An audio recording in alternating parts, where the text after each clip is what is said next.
السلام علیکم ورحمۃ اللہ وبرکاتہ معزز ناظرین و سامعین۔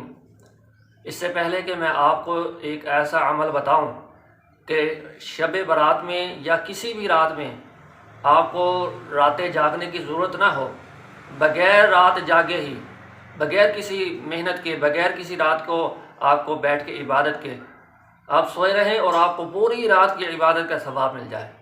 اس سے پہلے یہ دو باتیں صحیح البخاری کے حوالے سے آپ کے سامنے پیش کرنا ضروری سمجھتا ہوں۔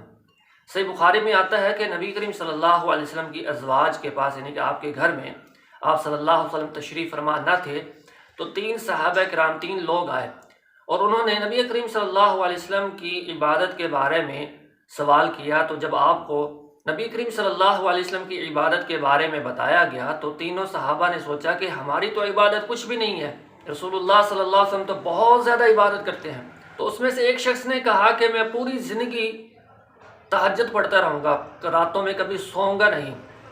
اور دوسرے شخص نے کہا کہ میں پوری زندگی روزہ رکھوں گا بغیر کسی ناگے کے، کبھی میں زندگی میں روزہ نہیں چھوڑوں گا۔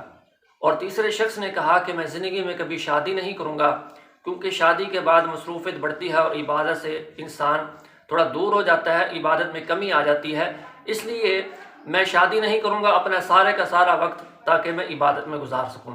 یہ تینوں صحابہ کرام کے نیکی کے جذبات، نیکی کا شوق، نیکی کا ولولہ یقیناً اتنا ہے کہ آپ اور میں اس کے قریب بھی نہیں پہنچ سکتے۔ یہ تینوں لوگ اپنی اپنی گفتگو کر کے صحابہ کرام چلے گئے۔ بعد میں نبی کریم صلی اللہ علیہ وسلم کو ان کی اس باتوں کے بارے میں معلوم ہوا تو رسول اللہ صلی اللہ علیہ وسلم ان سے ملے اور پوچھا کہ تم نے یہ باتیں کہی ہیں؟ انہوں نے کہا جی اللہ کے رسول صلی اللہ علیہ وسلم نے یہ کہا ہے۔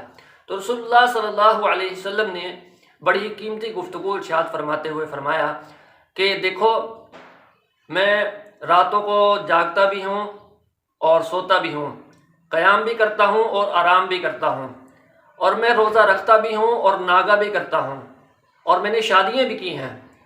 تو یاد رکھو، جو شخص بھی میرے طریقے سے ہٹ کر عبادت کرے گا فلیس منی، اس کا میری امت کے ساتھ کوئی تعلق نہیں ہے۔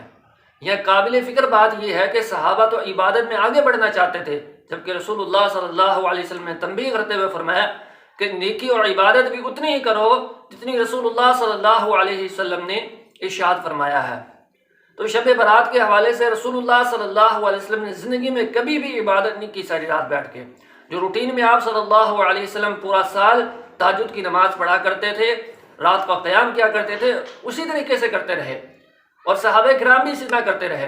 صحیح بخاری کے اندر موجود ہے کہ عبداللہ بن عمر رضی اللہ تعالیٰ بہت اچھے انسان ہیں، اگر یہ اپنی تہجد کی پابندی کر لیں تو راوی بیان کرتے ہیں کہ اس بات کے بعد، رسول اللہ صلی اللہ علیہ وسلم کے اس فرمان کے بعد، حضرت عبداللہ بن عمر رضی اللہ عنہ رات کو کم ہی سویا کرتے تھے، اکثر راتیں جاگ کے مصلی کے اوپر کھڑے ہو کے عبادت کرتے ہوئے، قیام کرتے ہوئے گزارا کرتے تھے۔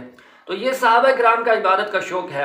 اور اگر شب برات میں جاگنا، اس میں عبادت کرنا رسول اللہ صلی اللہ علیہ وسلم کی صحیح حدیث سے ثابت ہوتا، صحابہ کرام بھی جاگتے۔ اگر صحابہ کرام اس رات میں نہیں جاگے تو ہم جاگ کے یہ ثابت کرنے کی کوشش کرتے ہیں کہ ہم صحابہ کرام اور نعوذ باللہ رسول اللہ صلی اللہ علیہ وسلم سے بھی زیادہ عبادت گزار ہیں۔ قطعاً ایسا نہیں ہے۔ تو آئیے اس بات کی طرف، اب آپ کو راتیں جاگنے کی ضرورت نہیں ہے۔ اگر روٹین سے آپ راتوں کو تہجد پڑھتے ہیں تو اسی طرح شب برات میں بھی آپ اٹھ سکتے ہیں۔ اگر آپ پہلے پورا سال کبھی رات کو اٹھتے نہیں ہیں، شب برات میں اہتمام کرتے ہیں، تو یہ رسول اللہ صلی اللہ علیہ وسلم کی عبادت سے آگے بڑھنے والی بات ہے۔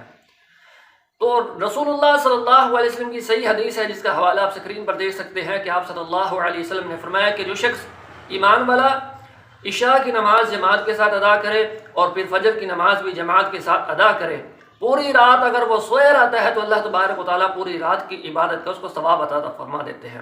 عشاء کی نماز پڑھ کے سو جاتا ہے، راتوں کو جاگتا نہیں، ذکر و اذکار نہیں کرتا، عبادت نہیں کرتا، اللہ تعالیٰ آدھی رات کی عبادت کا ثواب دیتے ہیں۔ اگر وہ فجر کی نماز بھی جماعت کے ساتھ ادا کر لیتا ہے تو اللہ تبارک و تعالیٰ پوری رات کی عبادت کا ثواب بغیر کسی جاگے، بغیر کسی محنت کے عطا فرما دیتے ہیں۔ تو شب برات میں بھی اور اس کے علاوہ بھی آپ فجر کی نماز اور عشاء کی نماز یہ روٹین بنائیں، جماعت کے ساتھ ادا کریں اور اللہ کا نام لے کر رات کی اذکار پڑھ کے سو جائیں۔ اللہ تبارک و تعالیٰ پوری رات کے عبادت کا قیام کا ثواب عطا فرمائیں گے۔ اللہ تبارک تعالیٰ سے دعا ہے کہ اللہ تبارک تعالیٰ ہمیں رسول اللہ صلی اللہ علیہ وسلم کے اسوہ حسنہ کے مطابق زندگی بسر کرنے کی توفیق نصیب فرمائے۔ آمین ثم آمین۔ السلام علیکم ورحمۃ اللہ وبرکاتہ۔